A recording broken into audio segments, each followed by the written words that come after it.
Student, good morning all of you. Today we are discuss about the sporogenesis and development of male gametophyte. पूर्व की videos में हम ये जान चुके हैं कि लघु बीजाणु जनन की क्रिया के अंतर्गत किस प्रकार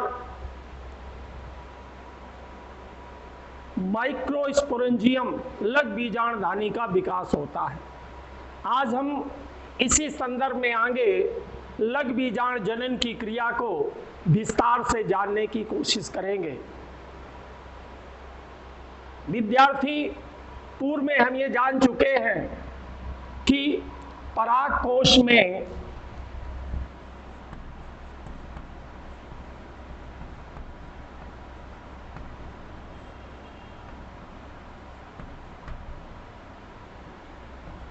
स्थित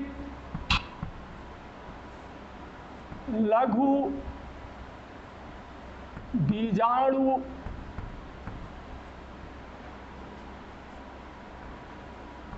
धानी में प्रसु कोशिकाओं द्वारा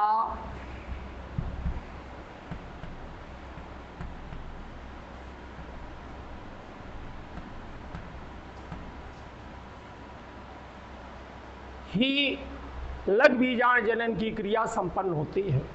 आइए स्टेप बाय से जानने की कोशिश करें।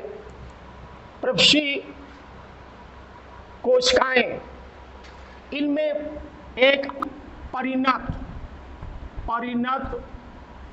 विभाजन और परिणत विभाजन के द्वारा यह कोशिका दो समान भागों में विभाजित हो जाती है, लाइक दिस।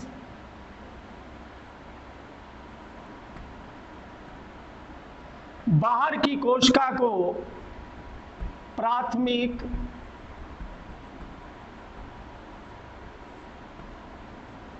भित्ति कोशिका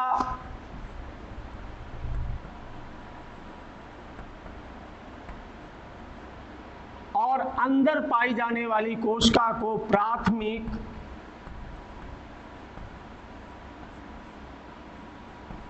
बीजाणु जन कोशिका कहते हैं। प्राथमिक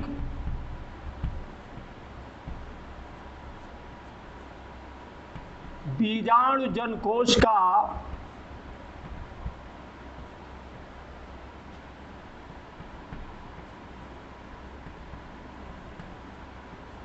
से ही लघु बीजाणु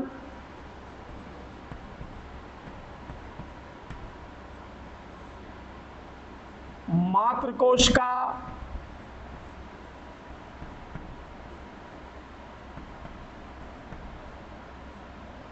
का निर्माण होता है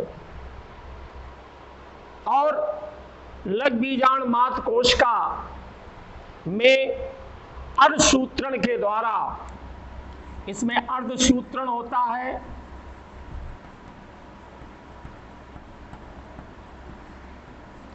यानी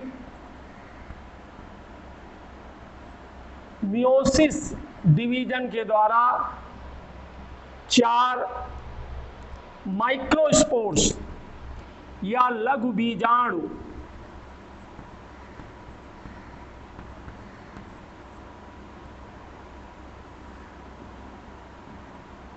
का निर्माण होता है। ये लघु बीजाणु चतुष्क अवस्था में पाए जाते हैं। क्या होती चतुष्क अवस्था? 1, 2, 3 और 4 चतुष्क अवस्था में पाए जाते हैं। एक कंडीशन और पाई जाती है आक और आर्किड के पौधों में, जिसे पोलोनियम कहते हैं। पोलोनियम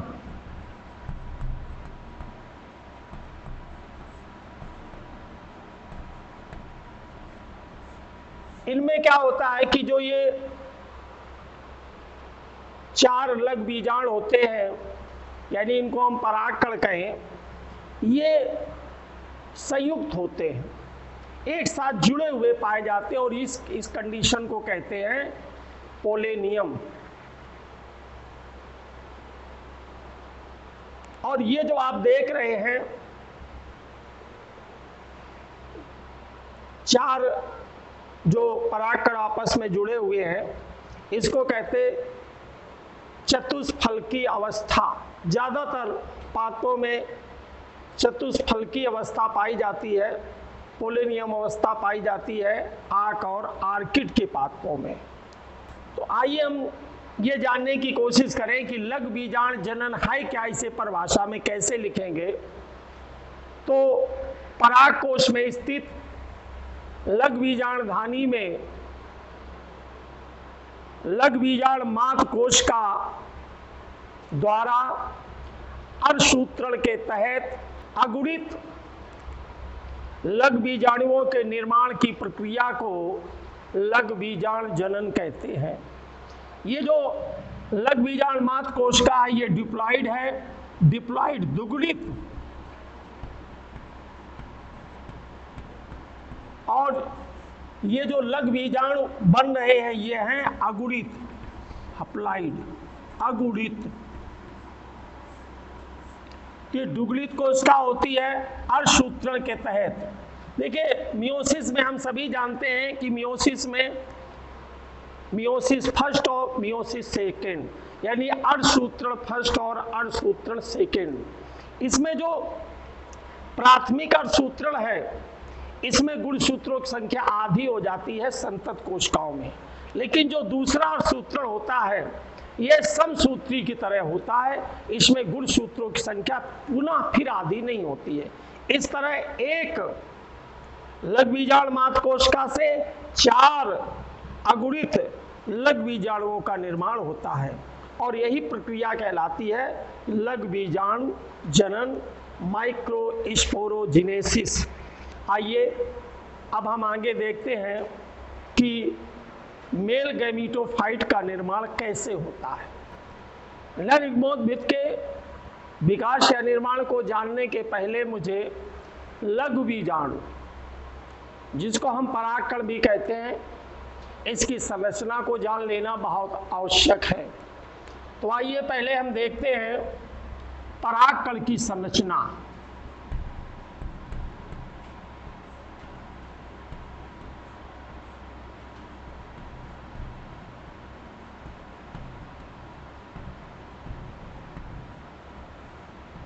संरचना का जानना इसलिए जरूरी है क्योंकि नरयुग्मोद्भिद की जो प्राथमिक कोशिका है, जहां से डेवलपमेंट होता है मेल गैमीटोफाइट का, उसकी प्रथम कोशिका ही होती है परागकण, यानी पोलन ग्रैन। पोलन ग्रैन से ही नरयुग्मोद्भिद का निर्माण होता है। आइए परागकण की संरचना को जान लें। जनन छिद्र,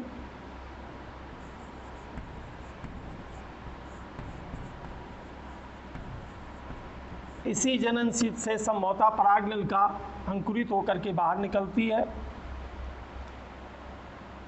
ये बाहर जो देख रहे हैं दांतों के रूप में अलंकृत है, स्पोरोपोलेनिन की परत, इसको कहते हैं बाह्य चोल।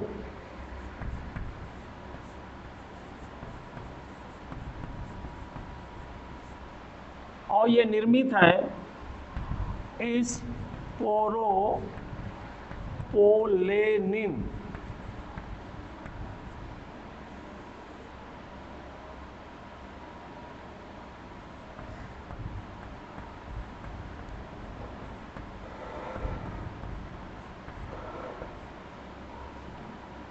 ये अंदर देख रहे हैं पतली पारदर्शी झिल्ली है, इसको कहते हैं अंतः चोल, ये सेलुलोज और पैक्टिन से निर्मित है।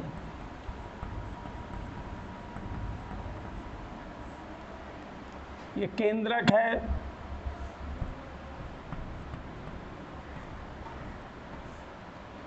ये जो भरा हुआ है इसमें सभी कोश का द्रव्य,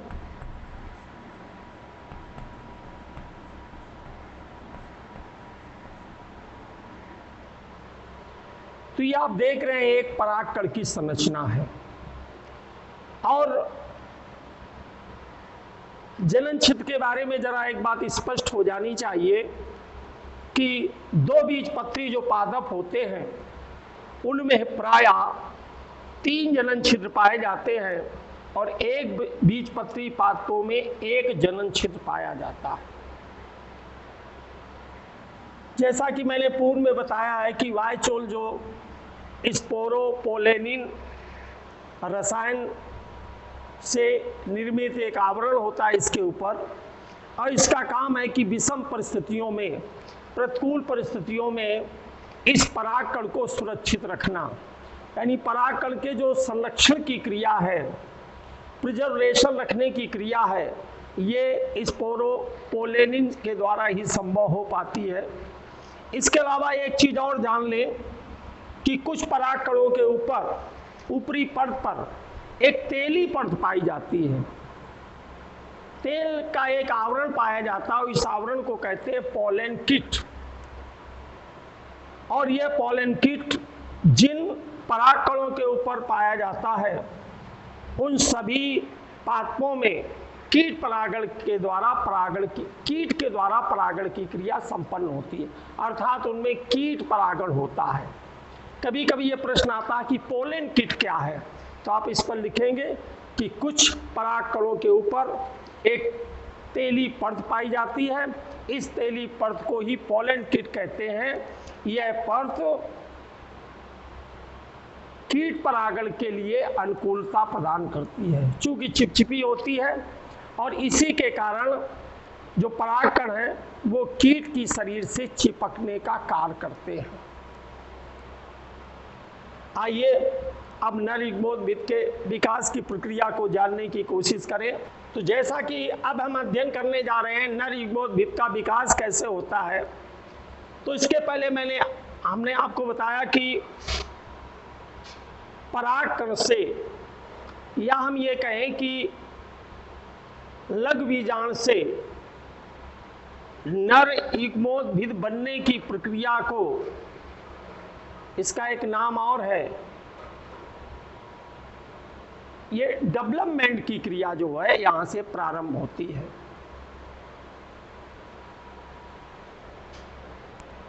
तो ये हो गई इस नर युग्मोद्भिद।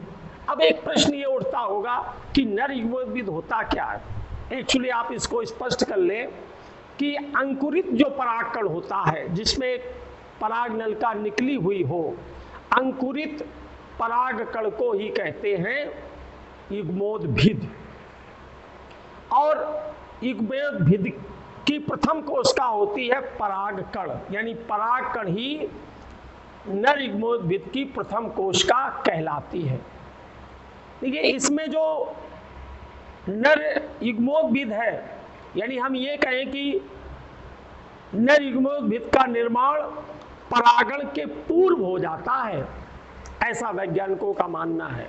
यानी शुरू पूर्व में हो जाता है, यानी अंकुरण की प्रक्रिया, इसके जनन छिद्र से परागनलिका के निर्माण की प्रक्रिया परागण के पूर्व ही संपन्न हो जाती, यानी आधी क्रिया पहले हो जाती और आधी क्रिया जाकर के वर्तिकाक की सतह पर होती है। परागकण में सर्वप्रथम एक विभाजन होता है जिससे इसके अंतर्गत 2 कोशिकाओं का निर्माण होता है, एक बड़ी कोशिका जिसे कायिक कोशिका और एक छोटी कोशिका जिसको जनन कोशिका कहते हैं। कायिक कोशिका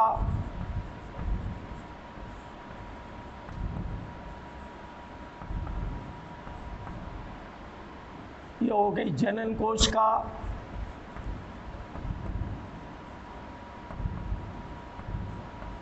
कायिक कोशिका का आकार बड़ा और जनन कोशिका के आकार छोटा होता है।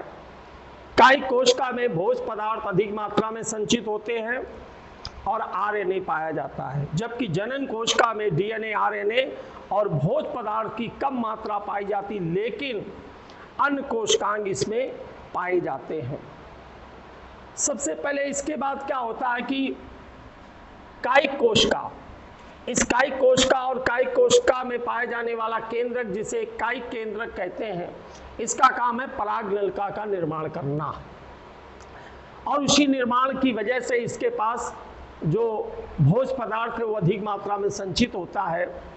इससे एक परागनलिका जनन छिद्र से, जो जनन छिद्र है उससे बाहर निकलती है, और जो इसका कायिक केंद्रक है ये इस परागनलिका के निर्माण की प्रक्रिया को नियंत्रित करने का कार्य करता है। जनन कोशिका का आकार पूर्व में लेंस के समान होता है,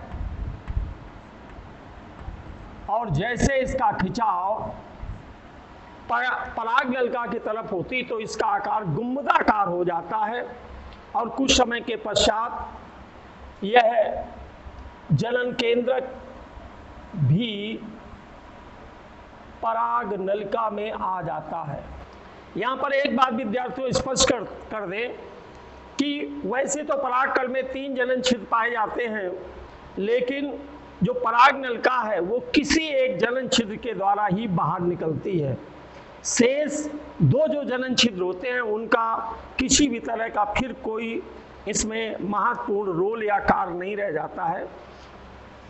तो इस तरह हम देख रहे हैं कि कायिक केंद्रक जो परागनलिका के निर्माण की प्रक्रिया को नियंत्रित करता है, जब परागनलिका का निर्माण पूर्ण हो जाता है तब जनन कोशिका से जनन केंद्रक भी परागनलिका की ओर अग्रसर होता है और इसके बाद परागनलिका में पहुंच जाता है।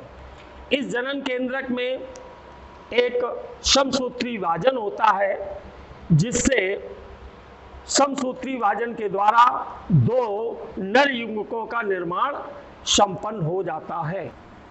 नर युग्मक, और ये जो देख रहे हैं यह है कायिक केंद्रक।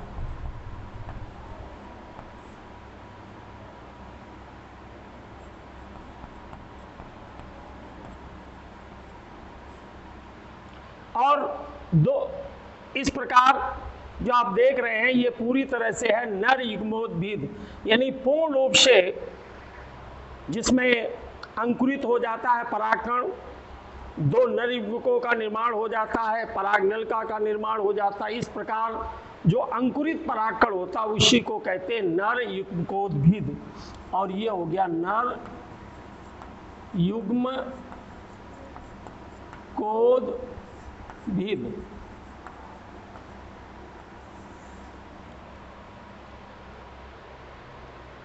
आइए पुनः एक बार इसकी समरी को देख लेते हैं, और ये कि किस तरह से इसका निर्माण होता है। तो आप ये जान लीजिए कि अंकुरित परागकण को ही नर युग्मोद्भिद कहते हैं।